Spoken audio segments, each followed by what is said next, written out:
Hello students. Next जो हम fraction में पढ़ रहे थे, हमने डेसिमल फ्रैक्शन तक पढ़ा था। उसके बाद हमारे पास आता है वल्गर फ्रैक्शन। तो नेक्स्ट जो अपना पार्ट है फ्रैक्शन में वो है vulgar fraction. Types of fraction जो हम पढ़ रहे थे।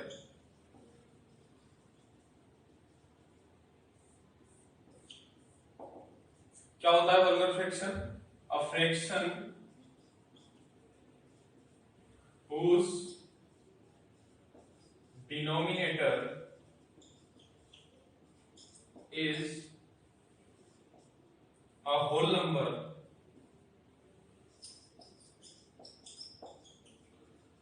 whose denominator is a whole number other than, जो हमने लास्ट में डेसिमल फ्रैक्शन पढ़ा था उसमें हमने डिनोमिनेटर क्या रखा था? 10, 100, 1000। तो वल्गर फ्रैक्शन क्या होता है? Fraction whose denominator is a whole number other than 10, 100, 1000 etcetera. ठीक है, मतलब वल्गर फ्रैक्शन वो फ्रैक्शन होगा जिसका डिनोमिनेटर इनमें से नहीं होगा। 10 हो गया, 100 हो गया, 1000 हो गया, 10,000 हो गया। फॉर एग्जांपल जैसे मैंने लिया 17/4 और मैंने लिया 13/17, 14/108। डिनोमिनेटर इनमें से इस वाले फॉर्मेट पर नहीं होना चाहिए। ठीक है, नेक्स्ट इसके बाद अपने पास आता है इक्विवेलेंट फ्रैक्शन। क्या आता है? Equivalent fraction. अब कैसे डिफाइन करेंगे इसको? इक्विवेलेंट फ्रैक्शन को क्या होता है?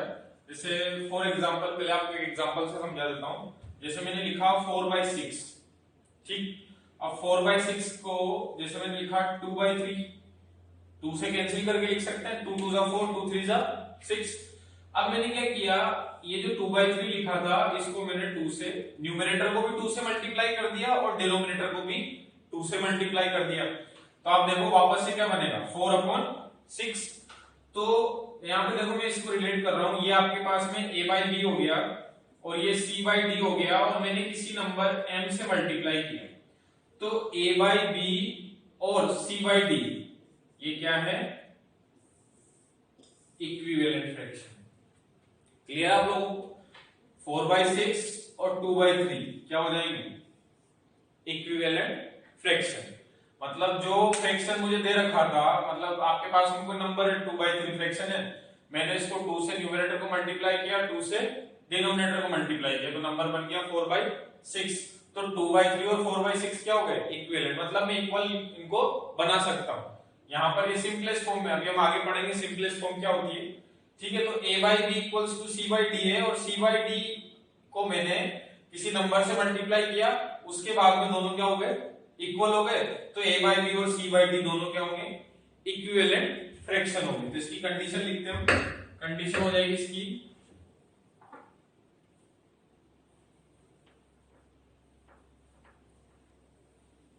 if a/b equals to c into m upon d into m, then a/b and c/d are known as equivalent fraction। क्या बोलेंगे इसको हम? इक्विवेलेंट फ्रैक्शन बोलेंगे। ठीक है, अभी एग्जांपल जो दिया वही ले लेते हैं एग्जांपल। इसको मैंने लिखा 2/3 और इसको भी 2 से मल्टीप्लाई किया और इसको भी 2 से मल्टीप्लाई किया। ठीक है, ठीक। नेक्स्ट इसके बाद में हमारे पास आता है कन्वर्जन। क्या आता है? कन्वर्जन। कन्वर्जन किस तरीके का आता है? अनलाइक फ्रैक्शंस को लाइक फ्रैक्शन में कन्वर्ट करना। तो देखिए कैसे करेंगे।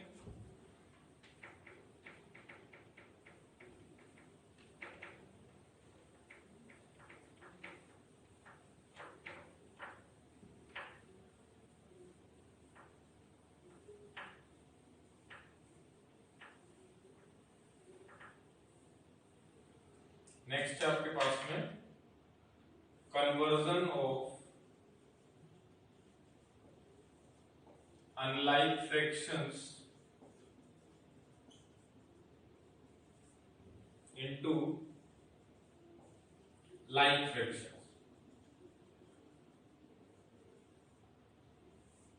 मैं आपको पहले बता चुका हूं टाइप्स ऑफ फ्रैक्शन के अंदर कि लाइक फ्रैक्शन क्या होता है और अनलाइक फ्रैक्शन क्या होगा। लाइक फ्रैक्शंस वो होते हैं जिनके डिनोमिनेटर क्या होंगे, सेम होंगे, और अनलाइक फ्रैक्शंस क्या होंगे, जिसके डिनोमिनेटर डिफरेंट होंगे। तो फॉर एग्जांपल जैसे आपके पास में लिखा हुआ है 3/5, 2/4, ठीक है, और 7/8, ठीक, ये सब क्या है, अनलाइक फ्रैक्शंस हैं जिनके डिफरेंट डिनोमिनेटर है, उनको क्या बोलेंगे, अनलाइक फ्रैक्शंस ही तो बोलेंगे। तो इन अनलाइक फ्रैक्शंस को मैं किस में कन्वर्ट कर रहा हूं, लाइक फ्रैक्शंस। तो कैसे करूंगा, सबसे पहले इसमें आपको ये देखना होगा कि जो डिनोमिनेटर है, क्या क्या डिनोमिनेटर है। फर्स्ट जो फ्रैक्शन है उसमें डिनोमिनेटर क्या है, 5, सेकंड जो फ्रैक्शन है उसमें डिनोमिनेटर 4, थर्ड जो फ्रैक्शन है उसमें डिनोमिनेटर 8। तो आपको सबसे पहले क्या निकालना होगा, एलसीएम निकालना होगा, किसका, 5, 4 और 8। और 5, 4, 8 का आप एलसीएम निकालेंगे तो क्या आएगा एलसीएम, एलसीएम आपके पास आ जाएगा 40।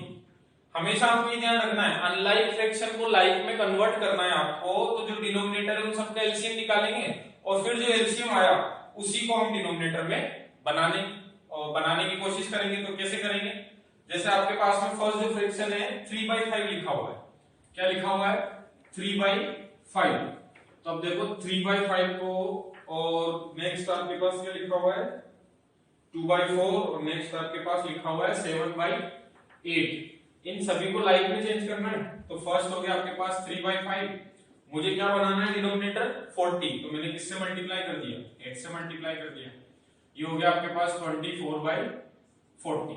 नेक्स्ट क्या था आपके पास में 2/4, अब इसको भी डिनोमिनेटर को क्या बनाना है, 40 बनाना है। तो 40 बनाने के लिए मैंने किससे मल्टीप्लाई कर दिया, इसको 10 से मल्टीप्लाई कर दिया, ये हो गया आपके पास में 20/40। नेक्स्ट आपके पास है 7/8, 7/8 देखो आप, मुझे इसमें भी 40 बनाना है, तो मैंने किससे मल्टीप्लाई कर दिया, 5 से, तो ये हो गया 35/40। डिनोमिनेटर सेम हुआ क्या सबका, मतलब ये अनलाइक फ्रैक्शन मेरे पास में लाइक फ्रैक्शन में कन्वर्ट हो गए क्या, ये मेरे पास बन गया 20/40 और ये बन गया 35/40। ये लाइक फ्रैक्शन हो गया, और ये जो आपको गिवन था ये क्या था, अनलाइक फ्रैक्शन। क्लियर है।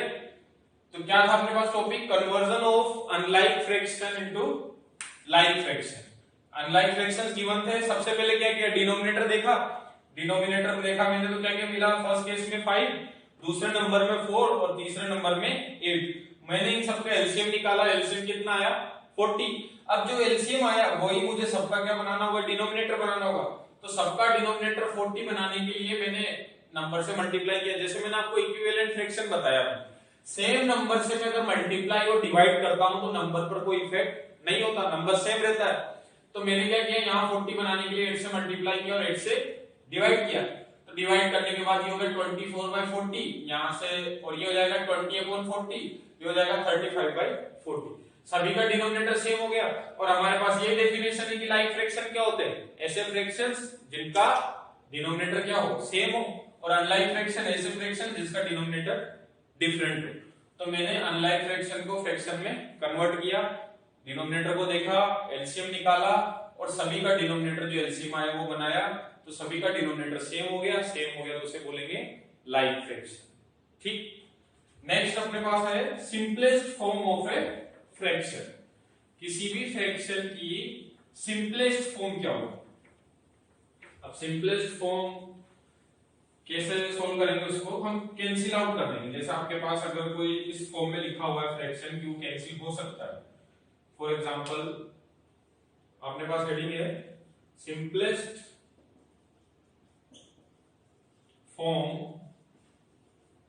Of a fraction, simplest form of a fraction. Fraction की कौन सी फॉर्म, सिंपलेस्ट फॉर्म। देखिए फॉर एग्जांपल जैसे मैंने आपके सामने लिखा 10/12, ये एक फ्रैक्शन है, ठीक है। अब फ्रैक्शन है और मुझे इसको सिंपलेस्ट फॉर्म में बताना है। आप देखो कि ऐसा कोई कॉमन फैक्टर है, ऐसा कोई नंबर है जो दोनों को डिवाइड करे, न्यूमरेटर को भी डिवाइड करे और डिनोमिनेटर को भी डिवाइड करे। तो आपको साफ साफ दिख रहा होगा कि इसमें 5 दिख रहा है, सॉरी 2 दिख रहा है। अब 2 से डिवाइड करेंगे तो 2 5 जा 10 और 2 6 जा 12। क्या इसके बाद भी ऐसा कोई नंबर मिल रहा है जो न्यूमरेटर और डिनोमिनेटर को डिवाइड करे? नहीं मिल रहा। 1 के अलावा ऐसा कोई नंबर मिल रहा है? नहीं मिल रहा। और कोई एग्जांपल लेके देखते हैं, जैसे मैंने लिया 2/4, ऐसा कोई नंबर जो न्यूमरेटर और डिनोमिनेटर दोनों को डिवाइड कर रहा है? चेक करते हैं। 2 मिला, सिर्फ 2 को इससे कैंसिल किया, 2 1 जा 2, यहां से किया 2 2 जा 4। क्या अब कोई नंबर है जो न्यूमरेटर और डिनोमिनेटर दोनों को डिवाइड कर रहा हूं? यहां पे मेरे पास में सिर्फ 1 ही ऐसा नंबर है जो न्यूमरेटर और डिनोमिनेटर दोनों को डिवाइड कर। उससे पहले जो था तो मैंने उसको सिंपलेस्ट फॉर्म में लिखा। सिंपलेस्ट फॉर्म में लिखने के बाद, सिंपलेस्ट फॉर्म में लिखने के बाद आपके पास में 1 के अलावा ऐसा कोई नंबर नहीं होगा जो न्यूमरेटर और डिनोमिनेटर दोनों को डिवाइड करे। मैंने आपको जो फर्स्ट एग्जांपल दिया उसको देखिए आप, 5/6 आया। 1 के अलावा ऐसा कोई नंबर नहीं है जो न्यूमरेटर और डिनोमिनेटर दोनों को डिवाइड करे। और भी एग्जांपल लेके देख सकते हैं हम, जैसे आपने लिया 13/26। अभी तो साफ साफ दिख रहा है कि 13 से डिवाइड हो जाएगा। 1/2, 1 के अलावा कोई नंबर है? नहीं है। आप ले लीजिए 15/18, 3 से कैंसिल किया, 5/6 से बन गया वापस। ठीक है, तो यहां से मुझे इन सारे एग्जांपल से ये कंक्लूजन निकला कि सिंपलेस्ट फॉर्म में लिखने के बाद 1 के अलावा ऐसा कोई नंबर नहीं है जो न्यूमरेटर और डिनोमिनेटर दोनों को डिवाइड करे। मतलब मैं ये बोल सकता हूं कि दोनों का एचसीएफ या फिर common factor, HCF means highest common factor, इन दोनों का एचसीएफ क्या होगा? 5 और 6 का कुछ भी कॉमन नहीं है तो एचसीएफ क्या होगा? 1। यहां पर सिंपलेस्ट फॉर्म में लिखने के बाद एचसीएफ क्या होगा? 1। तो सिंपलेस्ट फॉर्म में लिखने के बाद कॉमन फैक्टर क्या मिला? 1। और हाईएस्ट कॉमन फैक्टर अपने पास जब 1 हुआ तो उसी से मैं इसको डिफाइन करूंगा। देखिए आप, simplest form of a fraction क्या होगी?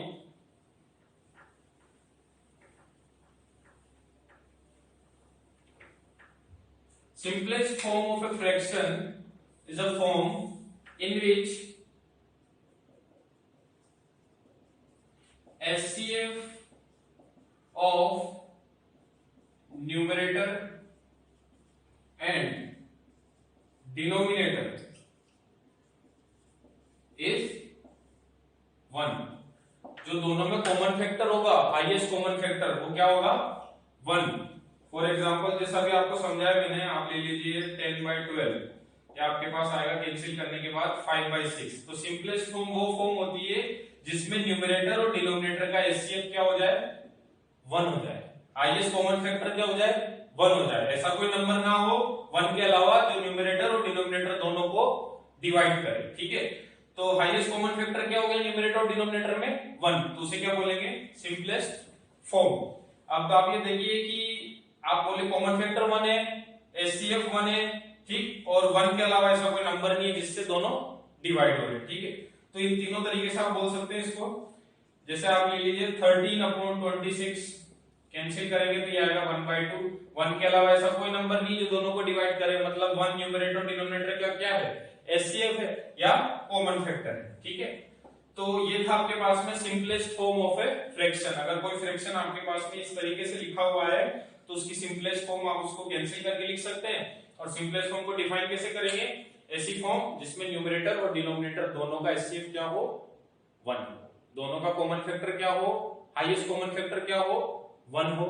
ऐसा कोई नंबर 1 के अलावा ना हो जो न्यूमरेटर और डिनोमिनेटर को डिवाइड करे। ठीक, नेक्स्ट इसमें अपने पास में आता है कि दो फ्रैक्शन के बीच में कंपैरिजन कैसे करें।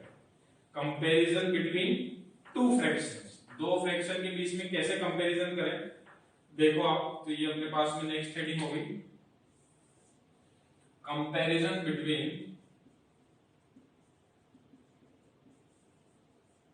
To fractions. टू या बहुत सारे फ्रैक्शंस के बीच में भी हम कंपैरिजन कर सकते हैं। Comparison between fractions, for example अभी देखिए मैं आपको ये बता चुका हूं कि अनलाइक फ्रैक्शन को लाइक फ्रैक्शन में कैसे कन्वर्ट करें। कैसे किया था?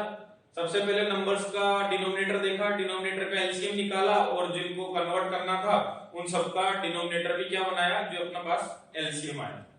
तो देखो आप कंपैरिजन करना है, जैसे आपके पास में लिखा हुआ है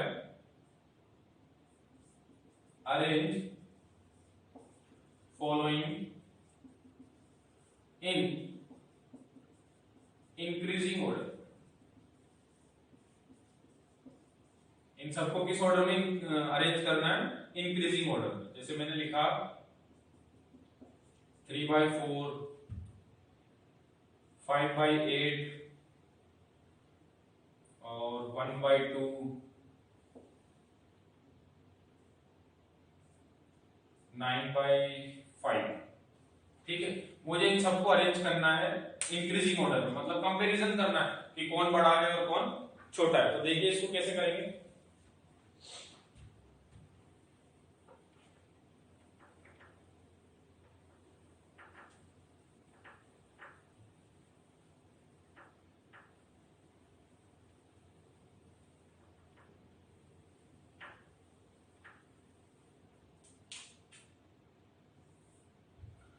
फर्स्ट ऑफ ऑल आप देखेंगे सभी का डिनोमिनेटर क्या क्या है? 4 है, 8 है, 2 है, 5 है। ठीक, तो मैं सबका डिनोमिनेटर लेता हूं। अब डिनोमिनेटर में आपके पास में एक बार क्वेश्चन लिखता हूं इधर। क्वेश्चन आपके पास हो गया 3/4, 5/8, 1/2, 9/5। एलसीएम निकालूंगा मैं सारे डिनोमिनेटर का। डिनोमिनेटर क्या क्या है मेरे पास? 4, 8, 2, 5। अब आप देखो इसका एलसीएम निकालना है मुझे। क्या 10 ऐसा नंबर है जो सभी से डिवाइड हो रहा है डिनोमिनेटर में? नहीं है। क्या 20 ऐसा नंबर है जो सभी से डिवाइड हो रहा है? नहीं है। क्या 30 है, 25 है? आपके पास में क्या नंबर मिलेगा? एलसीएम 40 मिलेगा। ठीक है, डिनोमिनेटर का एलसीएम मैंने लिया तो वो आपके पास आ गया 40। ठीक है, अब 40 के बाद आप देखिए सबका डिनोमिनेटर आपको क्या बनाना है? 40 बनाना है। तो देखिए 3/4 किससे मल्टीप्लाई किया? 10 से। ये हो गया 30/40। और नेक्स्ट आपके पास नंबर है 5/8। 5/8 को किससे किया? 5 से कर दिया। ये हो गया 25/40। नेक्स्ट 1/2, 1/2 को किससे करना पड़ेगा? 20 से करना पड़ेगा। तो ये आपके पास हो गया 20/40। नेक्स्ट आपके पास क्या हो गया? 9/5। तो ये आपके पास हो गया 8 से कर दिया इसको। ये हो गया 72/40। क्या आप सभी का डिनोमिनेटर सेम है? अब जब डिनोमिनेटर सेम है तो मैं इजीली बता सकता हूं कि कौन बड़ा है और कौन छोटा है। तो देखिए क्वेश्चन रब कर देता हूं मैं। क्वेश्चन नोट कर लिया सभी ने?